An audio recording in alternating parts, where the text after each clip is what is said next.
हाय। आज का टॉपिक है सिल्वर। तो मुझे बहुत क्वेश्चंस आ रहे हैं कि ये सिल्वर में अचानक हुआ क्या, वो क्यों इतनी तेज़ी से बढ़ा और फिर अचानक से ये इतना क्यों गिरने लगा। तो पहले हमें समझना पड़ेगा कि सिल्वर का प्राइस बढ़ा क्यों था इतना। तो सिल्वर के प्राइस बढ़ने में दो बेसिक रीजंस थे। पहला रीज़न था कि सिल्वर का इंडस्ट्रियल यूज़ बढ़ते जा रहा था। उसका जो ये मैंने पहले भी वीडियो में कवर किया है कि इंडस्ट्रियल यूज़ बढ़ रहा था, सोलर बैटरीज एंड ईवी में उसका यूज़ बढ़ रहा है, तो उसके कारण से इसका प्राइस इंक्रीज़ हो रहा था। बट ये प्राइस 80,000 से लेके 2 लाख तक चला गया था। तो जब ये 80,000 से 2 लाख तक जो चला गया था वो फंडामेंटल रीज़न के कारण था कि डिमांड है उतना और सप्लाई उतना है नहीं, तो उन कारणों से वो उतना बढ़ा था। लेकिन जब ये 2 लाख 2.5 लाख के ऊपर बढ़ा तो वो उस रीज़न से नहीं बढ़ रहा था, वो इस रीज़न से बढ़ रहा था कि एक डीबेसमेंट ट्रेड हो गया था। What is debasement trade? उसमें से ये कहा जाने लगा था कि अब डॉलर अपना वैल्यू खो देगा। लोग डॉलर छोड़ के सोना में और चांदी में और बाकी चीज रियल एसेट्स में शिफ्ट कर जाएंगे। तो डीबेसमेंट ट्रेड के कारण ये सोना इतना ज़्यादा बढ़ गया था और चांदी भी ऑलमोस्ट 4,20,000 30,000 तक पहुंच गया था।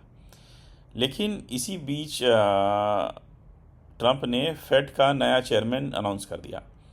तो इससे पहले ये माना जा रहा था कि ट्रंप रेट कट जो करेगा उसी को लाएंगे। तो रेट जब कट होता है तो जनरली ये डीबेसमेंट थ्योरी को सपोर्ट करता है कि ये और बढ़ेगा, मतलब सोना चांदी सब और बढ़ेगा। लेकिन हुआ यह कि जो उन्होंने नॉमिनेशन जो रिप्लेसमेंट डिसाइड किया है, तो वो रेट तो कट करना चाहता है, बट उसने ये एक मनी प्रिंटिंग के अगेंस्ट वो बहुत दिनों से है, वो क्वांटिटेटिव ईजिंग के अगेंस्ट है। तो बेसिकली आप इसे इस तरह से समझिए कि अगर मनी प्रिंटिंग होता है, जिसे कि ऑफिशियली क्वांटिटेटिव ईजिंग बोलते हैं, जिसे कि मनी सप्लाई बढ़ता है, जब मनी सप्लाई बढ़ता है और गुड्स उतना ही है तो पर गुड्स का प्राइस इंक्रीज हो जाता है। तो जब भी प्राइस इंक्रीज होता है वो दो कारणों से होता है। एक तो आप रेट ऑफ इंटरेस्ट रेट कम कर दीजिए, लोन लेंगे और फिर उससे सामान खरीदेंगे तो दाम बढ़ेगा। दूसरा है कि आप मनी का सप्लाई ही इंक्रीज कर दीजिए। मनी का सप्लाई ही इंक्रीज कर देंगे तो सबके पास ज़्यादा मनी आएगा, तो सब चीज़ का रेट बढ़ेगा।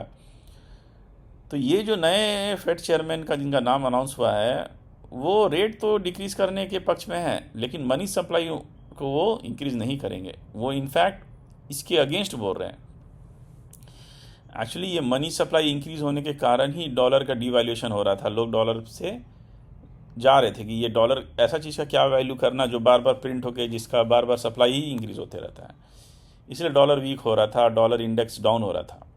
अब डॉलर इंडेक्स डाउन हो रहा था बट इंडियन करेंसी अप्रिशिएट नहीं कर रहा था, ये वो अलग, वो that is a different story, तो उसमें मैं नहीं जाना चाहूँगा।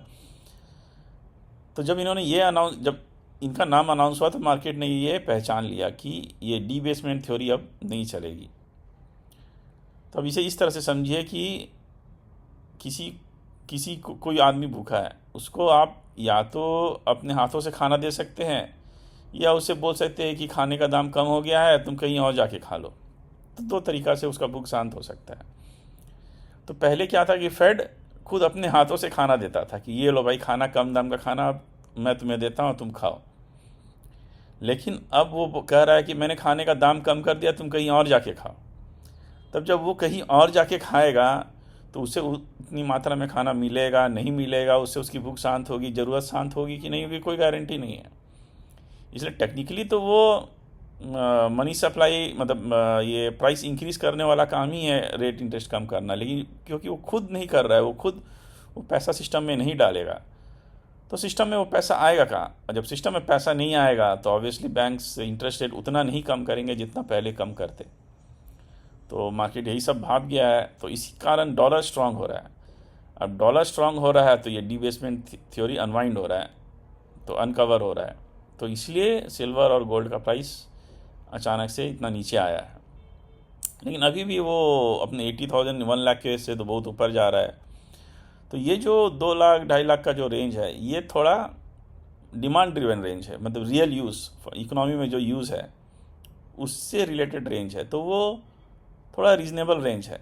उसके आगे का जो रेंज है वो डिबेसमेंट रेंज है। तो वो पॉसिबल है, अभी भी पॉसिबल है कि ये ट्रम्प के दबाव में आके ये अपना स्टैंड छोड़ दे कि नहीं, मुझे तो लगता है कि डिबेसमेंट करना ही पड़ेगा। तो ये फिर से ऊपर जा सकता है। तो ये कहना भी बहुत मुश्किल है कि नीचे जाएगा कि ऊपर जाएगा, ये तो स्पेकुलेशन वाली बातें होती है, और ये सब में मैं पढ़ना नहीं चाहता हूँ। लेकिन एक और बात है कि डिमांड तो है चांदी का, लेकिन अगर ये डिबेसमेंट मतलब ये मनी प्रिंटिंग नहीं करेंगे, क्वांटिटेटिव ईजिंग नहीं करेंगे, तो इकोनॉमी का रिसेशन में जाना, डिप्रेशन में जाना भी पॉसिबल है। अब देखिए, जब भी इकोनॉमी रिसेशन या डिप्रेशन में जाता है तो जितने भी इंडस्ट्रियल कमोडिटी होते हैं वो बहुत भयानक रूप से गिरते हैं। तो जो चांदी है उसका दो डुअल यूज़ है, एक तो वो एक स्टोर ऑफ वैल्यू की तरह है, सोने की तरह है, और दूसरा है कि उसका इंडस्ट्रियल यूज़ भी है। तो इंडस्ट्रियल यूज़ वाला पार्ट गिरेगा, सो तब उस केस में वो 2 लाख से भी नीचे, 1.5 लाख से मतलब कितना भी गिर सकता है। फिर वो इंडस्ट्रियल यूज़ नहीं रहा तो फिर ये जो रन अप ही है वो ही जस्टिफाइड नहीं है। तो एक रिस्क वो बना हुआ है कि अगर ये क्वांटिटेटिव ईजिंग से पीछे हट गए तो एक रिसेशन का खतरा बना हुआ, रिसेशन आएगा तो भी सिल्वर फिर और भी गिर सकता है। तो उस केस में कोई देयर इज़ नो लाइक ऐसा कोई गारंटी रहता नहीं है मार्केट में कि किसी लेवल में भी जा सकता है। और फिर से डिबेसमेंट ट्रेड अगर फिर से चालू हो गया तो ऊपर भी जा सकता है। तो बेसिकली मैं बोलना यही चाहता हूँ कि ये कहीं भी जा सकता है, इसमें लगाना है या नहीं लगाना या अपनी इन्वेस्टमेंट एडवाइज़र से पूछ के डिसाइड करे। हम लोग तो बस अपना व्यू पॉइंट दे सकते हैं। तो बस आज के लिए इतना ही, यही हो रहा है सिल्वर में, और इसी कॉन्टेस्ट में आप देखिए और जो डिसाइड करना है डिसाइड कीजिए। Thank you.